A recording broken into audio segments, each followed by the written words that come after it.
पुण्यतिथि के अवसर पर या जयंती के अवसर पर कार्यक्रम का आयोजन किया जा रहा है, उनका एक पुनः स्मरण किया जाए और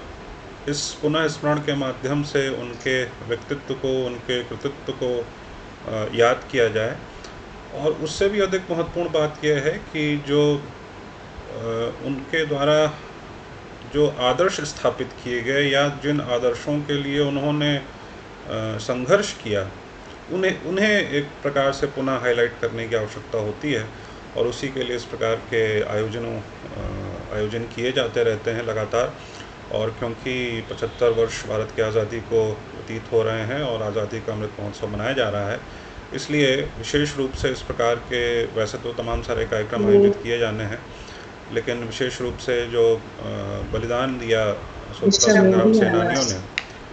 उनका स्मरण करने का ये अवसर जो है वो हम लोग के सामने है। और इसलिए आज के इस दिवस को यहाँ आयोजित किया जा रहा है, जिसकी जिम्मेदारी गौतम बुद्ध राजकीय महाविद्यालय के राजनीति शास्त्र विभाग को दी गई। तो पहले तो हम लोग एक संक्षिप्त, जो रानी लक्ष्मीबाई जी के बारे में जितना भी हम लोग जानते हैं, उनका एक संक्षिप्त परिचय फिर से हम लोग देखेंगे, ताकि हम ये जान सकें कि क्यों उनको याद किया जाता है और उनका क्या योगदान भारत की स्वतंत्रता संग्राम आंदोलन में रहा। सबसे पहले जो बात आती है कि आज का दिवस क्यों हम लोग मना रहे हैं, क्योंकि आज का दिवस 18 जून 1858 को रानी लक्ष्मीबाई जी शहीद हुई थी। इसीलिए आज का दिवस जो है वीरांगना दिवस के रूप में मनाया जाता है और एक अवसर है जिसके अवसर पर स्वतंत्रता संग्राम सेनानियों के बलिदान को याद किया जाता है। इसी अवसर में इसको मनाया जा रहा है। तो जहाँ तक रानी लक्ष्मीबाई का प्रश्न है, तो उनका जन्म 19 नवंबर 1835 को काशी में हुआ। तो काशी जो है वो एक बड़ी ही ऐसी नगरी है, सनातन नगरी है, जहाँ पर जन्म लेने मात्र से ही जो संस्कृति है, जो परंपरा है सनातन धारा, उसमें अवगाहन का अवसर उनको प्राप्त हुआ शुरू से ही, और इसका प्रभाव उनके जीवन पर भी देखने को मिला। उपनाम उनका मणिकर्णिका, जो मणिकर्णिका घाट है काशी में, उसके ऊपर उनका मणिकर्णिका नाम रखा गया, जो उपनाम, और पॉपुलर नाम उनका मनुबाई के नाम से वो फेमस रही। तो इस तरीके से हम देख सकते हैं कि काशी की जो परंपरा है, उस परंपरा का प्रभाव न केवल उनके ऊपर पड़ा, बल्कि उनका जो नाम है, उनका जो चरित्र है, और उनकी जो आगे चल कर के जो उनकी वीर गाथा है, उस पर भी काशी का प्रभाव जो है वो हम देख सकते हैं। सन 1850 में झांसी के राजा गंगाधर राव जी के साथ उनका विवाह हुआ। गंगाधर राव जी विधुर थे, उनकी पत्नी का देहांत हो चुका था, और उसके बाद ये रानी लक्ष्मीबाई के साथ उनका विवाह सन 1850 में हुआ। और 1851 में उनको पुत्र रत्न की प्राप्ति हुई और झांसी को अपना युवराज प्राप्त हुआ, जिसकी काफ़ी खुशी मनाई गई। लेकिन ये खुशी काफ़ी दिन तक नहीं रही, क्योंकि 4 महीने की आयु में ही रानी लक्ष्मीबाई जी के और राजा गंगाधर राव जी के जो पुत्र थे, उनका निधन हो गया 4 महीने की आयु में ही। और इसका काफ़ी शोक सभी को रहा, लेकिन राजा गंगाधर राव को इसका विशेष शोक रहा, और 1853 में ही उनका भी शरीर छूट गया। तो इस तरीके से जो झांसी राज्य की जो जिम्मेदारी थी, वो रानी लक्ष्मीबाई के ऊपर आ गई।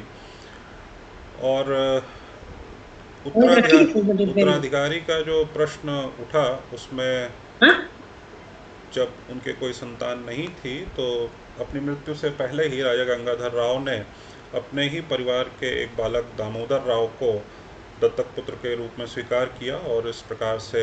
झांसी के युवराज के रूप में जो है जो गंगाधर राव जी ने अपने दत्तक पुत्र दामोदर राव जी को स्वीकार किया। लेकिन जैसा कि हम जानते हैं कि अंग्रेज़ों की उस समय एक नीति बनाई थी अंग्रेज़ों ने, कि अगर कोई ऐसा राज्य हो, कोई ऐसा प्रिंसली स्टेट हो, जहाँ पर कोई बायोलॉजिकल वारिस ना हो, तो उसका जो एक्सेशन है वो अंग्रेज़ जो ईस्ट इंडिया कंपनी के नियंत्रण में उस समय थी व्यवस्था, तो ये था कि ईस्ट इंडिया कंपनी के नियंत्रण में वो राज्य आ जाएगा। और हम जानते हैं कि झांसी की स्थिति यही थी, वहाँ पर कोई बायोलॉजिकल जो उत्तराधिकारी वो नहीं था, बल्कि एक दत्तक पुत्र के रूप में दामोदर राव जी थे, और अंग्रेज़ों ने इसको मानने से मना कर दिया और झांसी को अपने नियंत्रण में लिया। और झांसी का युद्ध आरंभ हुआ 23 मार्च 1858 को। तो ये जो बीच का समय है, जब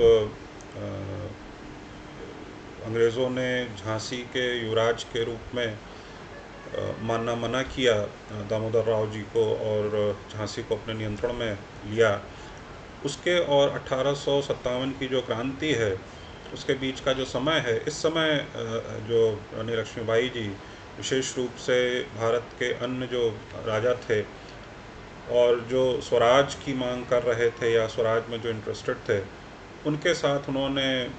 बैठकें की और एक योजना बनाई कि किस तरीके से क्योंकि इस नीति से बहुत सारे ऐसे राज्य थे जिसके ऊपर प्रभाव पड़ रहा था, तो बहुत सारे राज्य उससे सहमत नहीं थे, और अंग्रेज़ों के खिलाफ एक जो भावना है वो विद्रोह की भावना जन्म ले रही थी, और इसका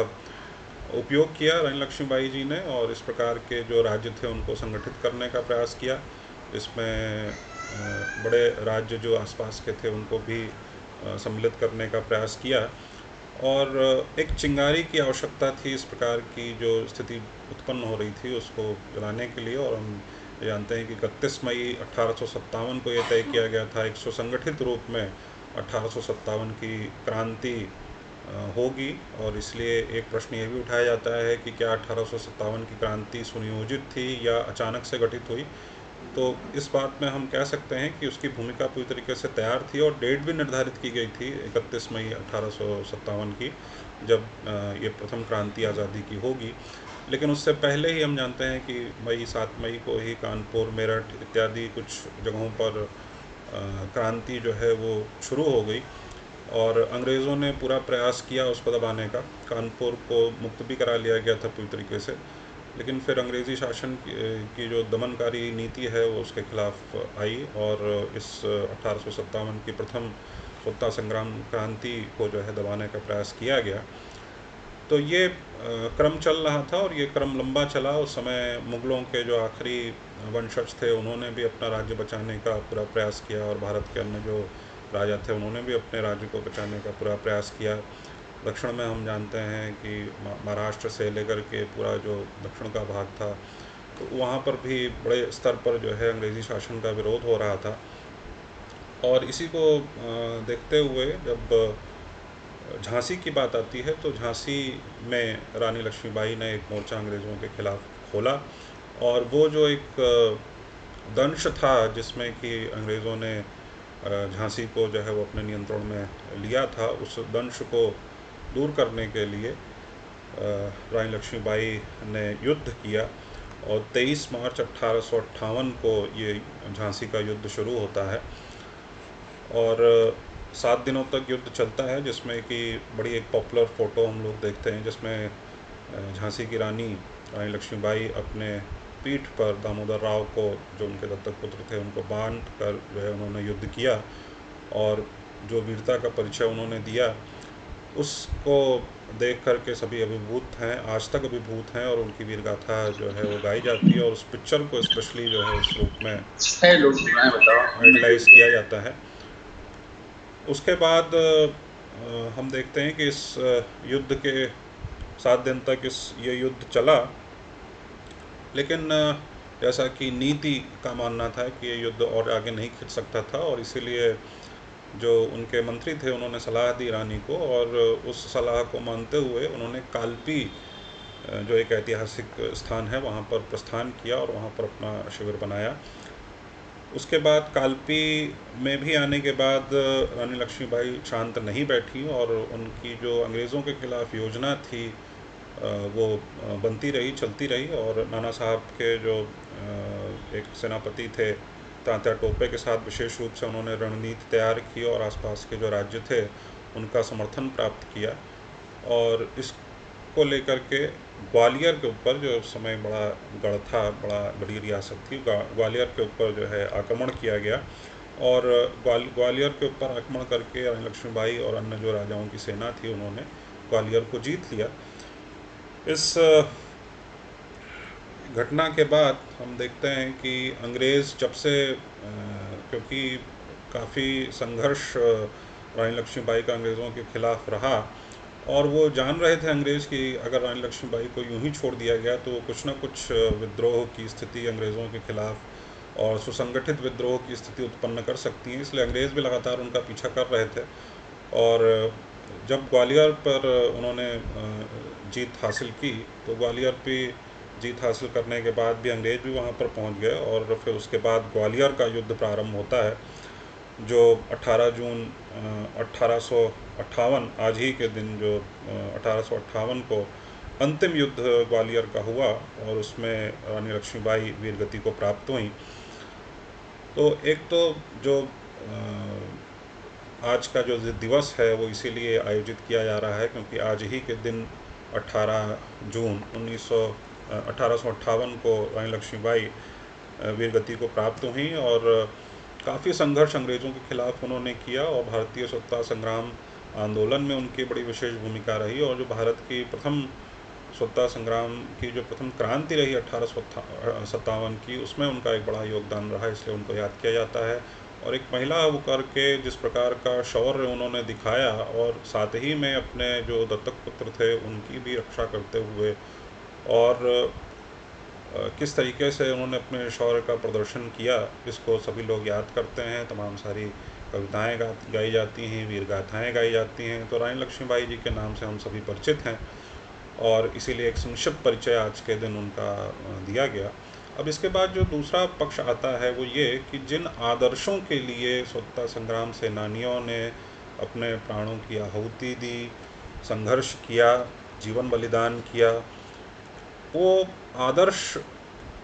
आज की स्थिति में भारत को स्वतंत्र हुए 75 साल हो रहे हैं और आज़ादी का अमृत महोत्सव मनाया जा रहा है। तो ये प्रश्न उठता है कि वाकई में क्या हम आज़ाद हो गए हैं, या जो आदर्श आज़ादी के जो आदर्श थे उनकी प्राप्ति इन 75 सालों के बाद हमको हो गई है। तो इस पर एक विचार करने की आवश्यकता है,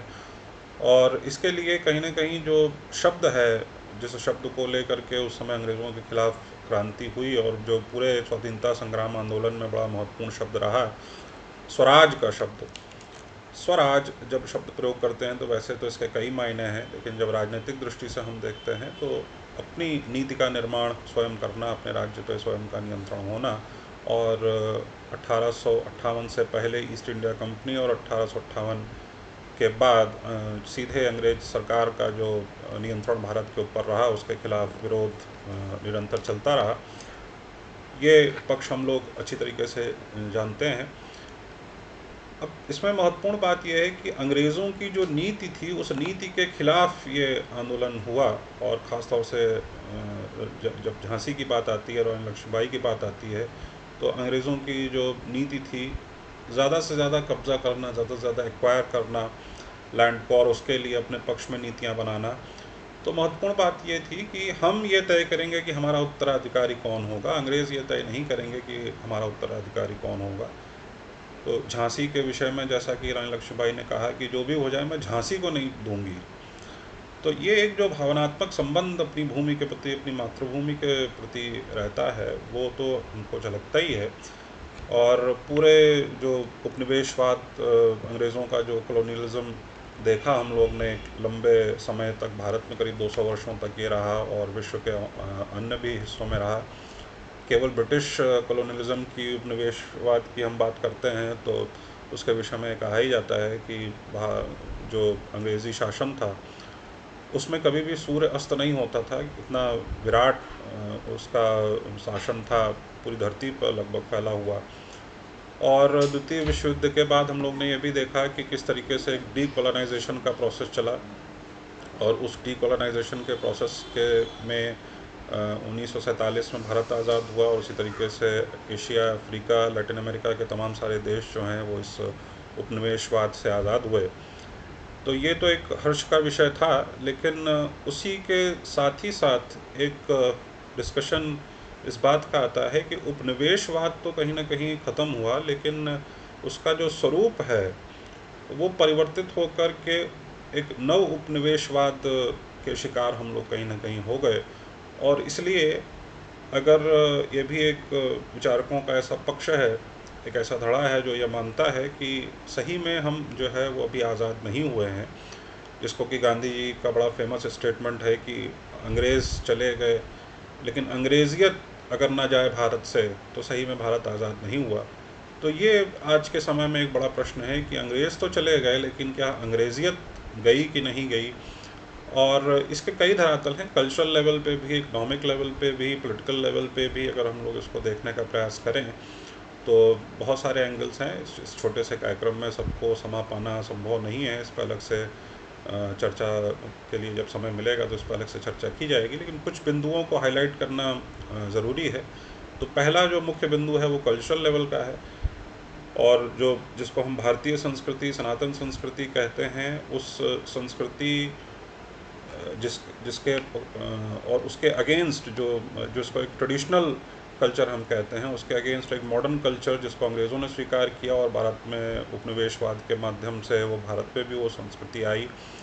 और ये जो मॉडर्न कल्चर है उसका क्या दुष्प्रभाव भारत के ऊपर पड़ा, इस पर बहुत सारे विचारकों ने बहुत विस्तार से लिखा। गांधी जी भी इसके खिलाफ रहे, जो मॉडर्न कल्चर है। और उनकी एक छोटी सी पुस्तक हिंद स्वराज में उन्होंने बहुत ही स्पष्ट रूप में जो ट्रेडिशनल कल्चर और मॉडर्न कल्चर के बीच का जो भेद है और जो मॉडर्न कल्चर की जो विसंगतियां हैं उनको स्पष्ट करने का प्रयास किया।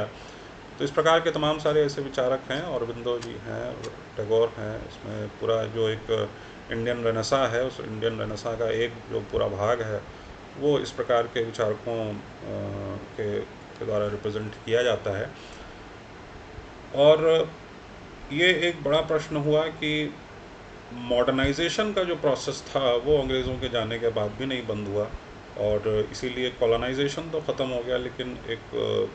न्यो जो कॉलोनलिज्म है, नव उपनिवेशवाद, न्यो इम्पीरियलिज्म के रूप में हम लोग आज के समय में देख रहे हैं कि कल्चरली भी हम उसी अंग्रेज़ी जो व्यवस्था है या जिसको रिप्रेजेंट कर रहा है आज की डेट में अमेरिका, उसको हम स्वीकार किए हुए हैं। और दूसरा ये है कि इकोनॉमिकली भी हम बंधे हुए हैं, क्योंकि जो आज का ट्रेड है, जो इकोनॉमिक पावर है, वो मल्टीनेशनल कंपनीज़ के हाथ में है। और वो हम सब जानते हैं कि उन मल्टीनेशनल कंपनीज़ के जो हेड ऑफिस हैं वो वेस्ट में हैं। तो कहीं ना कहीं हम लोग वेस्ट से आज भी गाइड हो रहे हैं, कंट्रोल हो रहे हैं। और एक बड़ा प्रश्न ये भी है कि जब हम राज्य की, क्योंकि राजनीति शास्त्र विषय राजनीति शास्त्र विभाग द्वारा इस कार्यक्रम का आयोजन किया जा रहा है, इसलिए एक बिंदु ये भी आएगा कि जो संप्रभुता का विषय है, जो राज्य को राज्य बनाता है, जो राज्य को बाकी सभी संस्थाओं से अलग करता है, जो विलक्षणता है राज्य की, वो संप्रभुता किस रूप में आज सुरक्षित है कि नहीं है, ये एक बड़ा प्रश्न उठता है। तो संप्रभुता की जब हम लोग बात करते हैं तो आज के समय में हम ये भी देख सकते हैं कि राज्यों द्वारा जो नीतियां बनाई जा रही हैं, उन नीतियों में इस प्रकार के जो बड़े कार्टल्स हैं, बड़ी मल्टीनेशनल कॉरपोरेशंस हैं, उनका सीधे सीधे हस्तक्षेप होता है। और इस वजह से राज्य स्वतंत्र रूप में अपनी नीति का निर्माण नहीं कर सकते, नहीं कर पा रहे हैं। और इसी को नव उपनिवेशवाद के रूप में हम लोग देखते हैं। जैसे आज भी अगर भारत पर देखें तो तमाम सारी ऐसी मल्टीनेशनल कंपनियां हैं जिनके ऊपर भारत का कानून लागू नहीं होता। भारत में वो निवेश करती हैं, भारत से वो व्यापार करती हैं, लेकिन पहले से ही जो उनका समझौता है उसमें ये अंकित हो जाता है कि भारत का कोई भी नियम कानून उनके ऊपर लागू नहीं होगा, बल्कि जिन देशों में उनका ओरिजिन है, अमेरिका, ब्रिटेन इत्यादि, वहाँ के नियम जो है उनके ऊपर लागू होंगे। कृषि के क्षेत्र में मोनसेंटो एक बहुत बड़ी कंपनी है जिसका नाम हम सब जानते हैं, जिसका विरोध अमेरिका में खुद काफ़ी अधिक होता है। और भारत में मोनसेंटो ट्रेड करती है, और मोनसेंटो के साथ ये भी देखने को मिलता है कि भारत के जो नियम कानून हैं उनसे वो मुक्त है, वो उसके ऊपर पूरी तरीके से लागू नहीं होते, उसको विशेष छूट मिलती है। तो ऐसा क्यों होता है? या अभी हम लोग कोरोना काल से गुजरे, और कोरोना काल में वैक्सीन नेशनलिज्म एक नया शब्द आया और वैक्सीन को लेकर के काफ़ी खींचतान मची, और ये हुआ कि किस देश की वैक्सीन चलेगी या किस कंपनी की वैक्सीन चलेगी, कौन सी श्रेष्ठ है कौन सी नहीं। जैसे भारत की जो अपनी इंडिजिनस वैक्सीन थी कोवैक्सीन, उसको इंटरनेशनल मान्यता दिलाने में काफ़ी समय लग गया।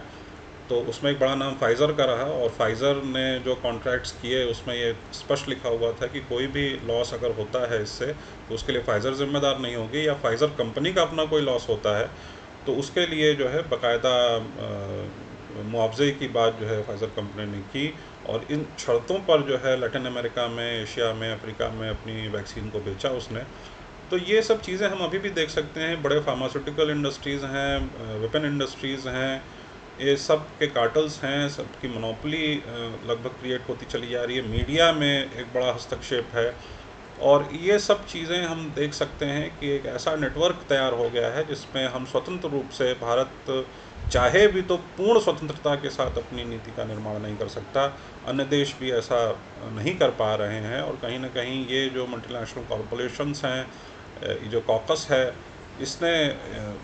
हमारे ऊपर जो है अपनी सत्ता को हावी कर रखा है, और इसलिए एक नव उपनिवेशवाद का एक नया स्वरूप जो है वो हमारे सामने आ रहा है, जिससे हम जूझ रहे हैं, जिससे हम लड़ रहे हैं। तो एक अर्थ में तो हम आज़ाद हो गए, उपनिवेशवाद से तो हम आज़ाद हो गए, लेकिन अब आज़ादी का ये जो 75वां वर्ष मनाया जा रहा है, इसमें एक बड़ा प्रश्न ये है कि हम इस नव उपनिवेशवाद ने जो हमको घेर रखा है, जो बड़ी बड़ी मल्टीनेशनल कंपनीज़ हैं, वो किस तरीके से हमारी नीतियों को प्रभावित कर रही हैं, और केवल हमारी नहीं, जो भी अंडर डेवलप्ड वर्ल्ड कहा जाता है या डेवलपिंग वर्ल्ड कहा जाता है, या साथ ही साथ जो डेवलप्ड वर्ल्ड भी है, वो खुद भी इस प्रकार, एक प्रकार से वो अपने ही चक्रव्यूह में खुद भी फंसते चले जा रहे हैं। और इसलिए एक अंतर्राष्ट्रीय दृष्टि से देखा जाए तो एक ऐसा समय है जब इस संप्रभुता की जो विचारधारा है, जिस राष्ट्रवाद की जो विचारधारा है, क्योंकि जब ये देखा गया है कि भारतीय जनता पार्टी या आरएसएस से का जो प्रभाव जो है वो राजनीति में पड़ता है, भारतीय जनता पार्टी सत्ता में आती है तो राष्ट्रवाद की बात जो है वो बार बार सामने आती है। तो इस राष्ट्रवाद का जो प्रश्न उठता है, तो उस राष्ट्रवाद में ये भी देखना होगा कि क्या हमारा जो राष्ट्र है वो जिस प्रकार से उसका जो स्वरूप होना चाहिए, वो विलक्षित जो उसका स्वरूप होना चाहिए, वो दिख पा रहा है कि नहीं दिख पा रहा है। राष्ट्र वाकई में क्या अपने नीतियों का निर्माण अपने बलबूते पर कर पा रहा है कि नहीं कर पा रहा है। ये सब बड़े प्रश्न हैं जिनको देखने की बात जो है आती है। और इसलिए एक तो स्वदेशी की जो मांग आती है, और भारत की जो सरकार की नीतियां भी रही, make in India, vocal for local, ये सब चीज़ें तो चली रही हैं, भारत निर्मित जो प्रोडक्ट्स हैं उनकी बात चली रही है। लेकिन इसमें ये भी देखना होगा कि किस तरीके से ये जो एक नेटवर्किंग है, कॉकस है, जो अंतर्राष्ट्रीय स्तर पर बना हुआ है, उपनिवेशवाद को जो प्रभाव का जो संचालन कर रहा है, उसको किस तरीके से ब्रेक किया जा सकता है। और ये एक दूसरी आज़ादी, उसको हम लोग कह सकते हैं किसी न किसी रूप में, इस पर विचार करने की आवश्यकता है। ये एक पूरी अलग धारा है, एक पूरी विचारधारा है जो नियो कॉलोनिज्म के विरुद्ध जो है चल रही है, और इसको किस तरीके से पुष्ट किया जा सकता है और किस तरीके से इसमें समाधान प्राप्त किया जा सकता है, ये अपने आप में एक बड़ा प्रश्न है। तो ये एक आज का जो कार्यक्रम की रूपरेखा थी, जिसमें मुख्य रूप से दो पक्षों को हमको देखना था, क्योंकि आज का जो दिवस है वो रानी लक्ष्मीबाई, जो झांसी की रानी रहीं और स्वतंत्रता संग्राम आंदोलन में उनका एक बड़ा योगदान रहा, उस संदर्भ में आज का कार्यक्रम मनाया गया, और उसमें उनको याद किया गया, उनके बलिदान को याद किया गया, और साथ ही साथ जो दूसरा पक्ष है कि आज़ादी के